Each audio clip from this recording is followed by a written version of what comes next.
साबिक अमेरिकी सदर डोनाल्ड ट्रंप पर कागजात में गलत बयानी के 34 संगीन इल्जाम लगाए गए हैं। उन्होंने इन तमाम इल्जामात को नॉट गिल्टी प्लीड किया है। इन तमाम इल्जामात का ताल्लुक उनके साबिक वकील माइकल कोहन को पैसे देने के हवाले से है।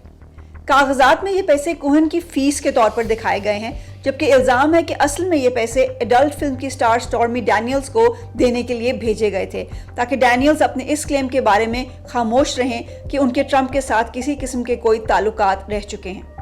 इल्जाम ये है कि ये फेल 2016 के सदारती इंतखाबात पर असर अंदाज होने की कोशिश है और इस पैसे को कैंपेन के अखराजात की मद में शामिल ना करना फ्रॉड। जरूरी बात यह है कि माइकल कोहन, जो बहुत अरसे तक ट्रंप के लॉयर रहे थे, इसी मुकदमे के सिलसिले में पहले ही मुजरिम साबित हो चुके हैं और उन्हें 3 साल कैद की सजा भी हुई थी। इस सजा को मुकम्मल करने के बाद अब वो मुकदमा दायर करने वालों की तरफ से डोनाल्ड ट्रंप के खिलाफ मरकजी गवाहों में से एक हैं। ये सब तो अभी इस मुकदमे का आगाज है। अंदाजा है कि ये केस आगे कई महीनों तक चलेगा और शायद अगले साल की प्रेसिडेंशियल कैंपेन, जिसमें ट्रंप भी शामिल हैं, उसके साथ क्लैश करे।